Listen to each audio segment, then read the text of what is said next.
When Toronto took a 2-1 lead against the Pacers in the 2016 first round of the playoffs, Raptors fans let out a collective sigh of relief.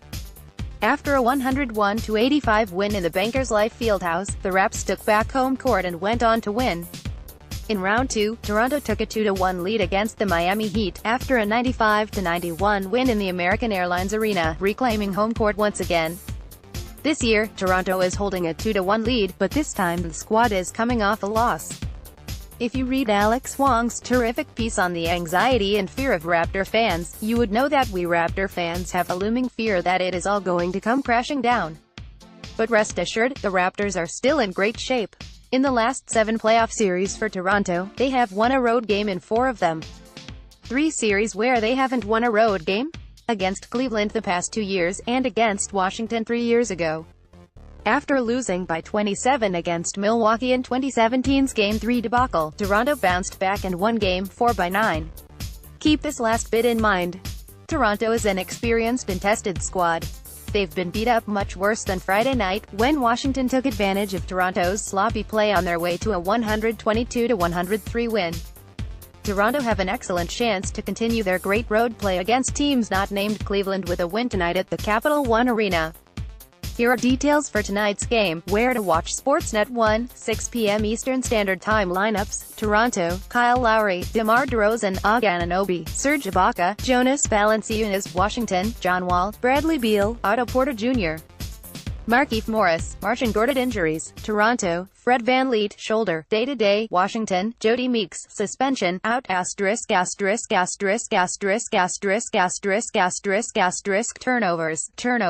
Turnovers in Game 1, Raptors had a total of 17 turnovers. In Game 2, they had 14. On Friday, they had 18. The turnover issue was masked in the first 2 games by the poor play of Washington. Game 3 was a different story. The final score was 103-122 and Washington managed to score 19 points off Toronto turnovers. The Raptors literally threw the game away. Washington finished with 10 steals through some sloppy handling and passing by Toronto. Kyle Lowry and DeMar DeRozan finished with a combined 12 assists and 8 turnovers. The live ball turnovers create easy buckets for Washington, but they are also momentum-killing plays. With 3:30 left in the second quarter, Toronto cut a 13-point deficit to 5 points before making a careless pass which led to a Washington 3.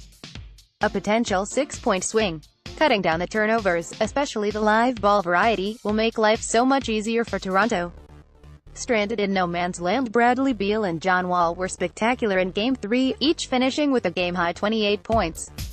Beal ignited the late first-quarter barrage, hitting 2 threes and ending the quarter on a 12-2 run. For Washington, Beal's explosion was needed since his stinker in Game 2, when he finished with 9 points and a plus-minus of -34. For Toronto, it's the same old story. Valanciunas has had difficulty containing quicker guards in the pick-and-roll since entering the league, and Friday night proved it once again. The Wall-Gortat pick-and-roll is a deadly weapon in Washington's offense, and Valanciunas was caught in no man's land more than once. It was doubly frustrating last night because JV has shown flashes of excellent pick-and-roll defense this season. The Raptors need it now, because if the Wall or Beal and Gortat pick-and-roll gets going, it could spell serious trouble for Toronto.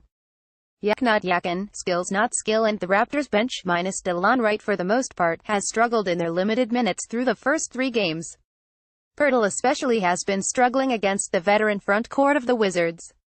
In Game 1 he posted 2 points, 1 rebound, and 3 turnovers. In Game 2 he performed just a little better, posting 4 points and 4 rebounds. In both games his minutes were cut short, with Washington's bench, particularly Mike Scott, having their way, and the whistle often not going his way. Which has been a problem all season for poor Poeltl. Pascal has not had much of an impact all series long.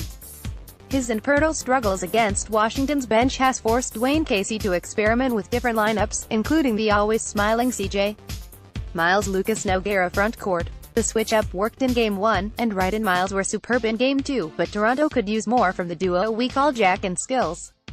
And of course, Fred VanVleet's absence was felt in the Friday night loss. Hopefully his return, tonight, for Game 5, will help pick the bench up, both figuratively and literally.